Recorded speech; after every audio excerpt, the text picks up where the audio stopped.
travel, that's a hobby for me. That could be a road trip, that could be a day trip, I could be traveling on a plane, taking a flight somewhere.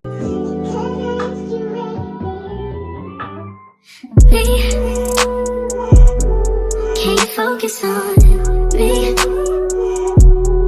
Baby, can you focus on me? Hey y'all, welcome. It's my first YouTube video. I'm so excited. My name is ShánelleAlaine. If you guys see me looking down, I do have my daughter's iPad with questions on there, so don't mind me, okay? I feel like I should call y'all the Coco family. Like, welcome to the Coco family. You know, you get it? Chanel, Coco Chanel. Okay. If you get it, you get it. Yes, I feel like I should call you guys the Coco. We'll figure it out moving forward. However, let's get into it. I have a few questions here to kind of get to know me a little bit after my first video. First of all, I want to consider myself foreign, and yes, I said foreign. The reason why I consider myself foreign, I'll explain a little bit later in the video. So let's get into it. So again, my name is ShánelleAlaine. I accent over my A, so it's pronounced Chanel, but that's a story time for another time. But YouTube won't let me be great and let me add the accent over my A, so we're gonna roll with it. YouTube won't let me add it, but that's actually my name on my birth certificate. How old am I? I'm 27 years old. And my birthday is March 13th. I'm a feisty Pisces, so if you know, you just know. And I'm a Pisces with the rising Scorpio sun. So like I said, if you know, you know. Where was I born? I was born in Queens, New York. And this is a little fun fact. So previously I stated that I'm foreign, and I'm going to tell you guys why. So technically I was born here in the United States, but I was also living in Grand Cayman Islands for a little bit in Jamaica. That makes me foreign. I like to think so. I'm cultured in both Caribbean islands, and I've lived in both Caribbean islands. So when I was smaller, my parents did move from New York to Cayman Islands first, and then from Cayman Islands to Jamaica, and then back to the US. So I'm a little cultured, I got a little background to me, so that's a little fun fact for you guys. Where do I currently live? I currently live right now in Florida. Do I have any siblings? So I do, but I don't. Does that make sense? I'm gonna explain. It'll make sense. So I have siblings on my mom's side and my dad's side, but I'm the only child for both my parents. So technically I was raised like an only child, and I consider myself an only child because I'm the only child for both my parents, if that makes sense. So I do have siblings, but I was raised like an only child. Okay, you guys get it. Do I have any kids? I do. I have one little girl. Her name is Elena. A little backstory for you guys. So my mom's name is Elaine. My name, hello, Elaine, and her name had to be Elena. So we kept it in the family. It's Elaine, Elaine, Elena. So that's our little thing. We're also like a generation of four. So you have my grandma, my mom, myself, and my daughter, 4 ladies. So that's a little backstory for you guys on that. Any hobbies? Yes, I do have quite a few hobbies. So for one, I love to travel. That's a hobby for me. That could be a road trip, that could be a day trip, I could be traveling on a plane, taking a flight somewhere. As long as I am out of the city I am in, it is a trip to me, and it's considered traveling. So I love to travel, go to different countries. I love to go on cruise. I love to fly to other states. Like, I just love being somewhere different that I'm not from. So that's it for me. I love it. And I love to explore like the culture. I love to explore, you know, the main things that the city or the state is known for, or the country is known for. I feel like it's nice when you go yourself, you have a whole different understanding versus like seeing it, you know, just on TV or hearing from someone else. You experience it yourself. And life for me is all about experiences. So I feel like it's perfect. Why not be able to say, oh, I was able to go to this country and I experienced that for myself versus just sitting back and seeing it from someone else's point of view. So that's something I love to do, to travel. Another thing for me is like going on dinner dates, brunches, like lunch dates, like bonding with my friends, family, my daughter, all that. For me, it's like hobbies. I tend to do that often. I just love it. I love being out. I'm out just about every weekend, to be honest with you. Something about creating memories for me. Like, I love the fact that I can look back and say, wow, you know, I did this a year ago, I did this 2 years ago, and it's just like reliving the experiences, because again, life is so short.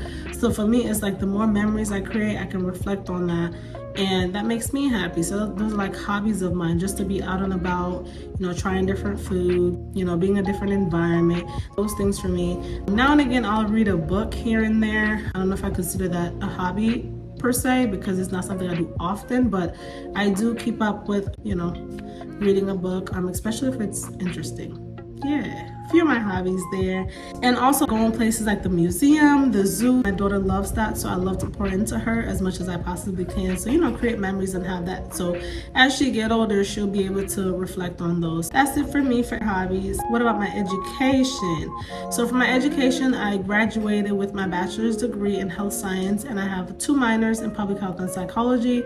I took the medical route because I felt like growing up, that's what I saw, you know, when it came to my mom. So I took that path too, and I just love it. I love helping people and being able to cheer people up. So for me, it was just something easy to go into, if that makes sense. So yeah, that's my education right there. Fun fact about me. I love to make people laugh. I really do. I love to make people laugh. So for me, it's like if someone's down or having a bad day, I'm like known to crack jokes, and my friends can attest to this. I am like really good at cheering them up, and I'm like spontaneous with jokes. In another life, I could have really been a comedian if you ask me. But yeah, like I'm witty and I'm like quick with jokes. So if you say something to me, I'm gonna come up with something else, like a little spin off of it. So I'm quick with the jokes, and you know, my friends love being around me because of that. You know, they always get a crack out of me. So yeah, I love to do that. Love to cheer people up, love to make them happy. And if my friends are happy, I'm also happy because I'm around them and they're around me. You know, we feed off each other's energy. So there's that. Do I have any pet peeves?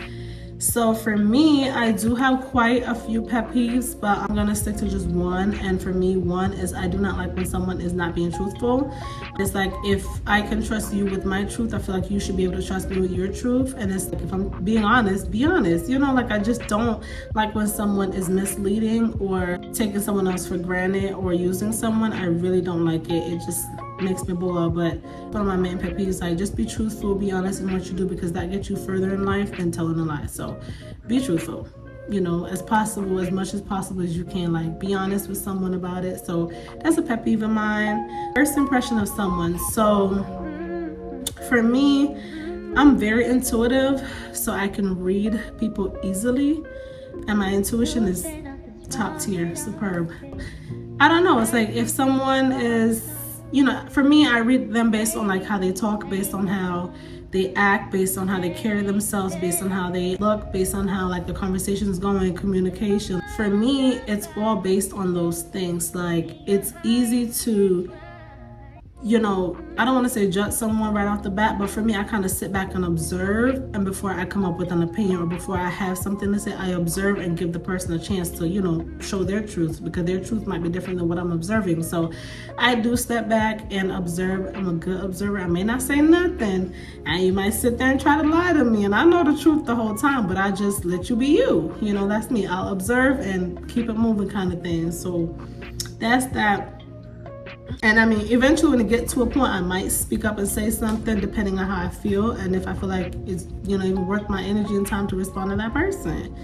So the last question I have here is, who is someone that inspires me? So for me, someone that inspires me, I would say, is both my mom and my dad. Spiritual wise, emotionally and physically, they both inspire me. Spiritual wise, because they've been involved, like when it comes to God and spirituality, they're very involved in that, and I feel like I've had that background growing up. Physical would be, they're a great example when it comes to marriage, you know, direction, growth. I've been around that and I grew up to understand that, so I feel like they make a perfect example for me. They're not perfect people, but I see how they work through what they gotta work through, so that's a perfect example for me. And emotionally, they allow me to express how I feel and understand me and help me to grow and value myself, and you know, so I was able to learn those values from them growing up, so therefore could be considered like, you know, most inspirational to me. So that's that. So anyways, guys, thank you so much for taking the time to watch my video. This is my first one, so I'm excited. Hopefully you guys loved it, love the questions that I kind of came up with just to get a little insight on me. So like, comment, subscribe. You guys can just let me know, you know, moving forward what you'd like to see, but I have more coming. So it's nice chatting with you guys, and I'll see you later.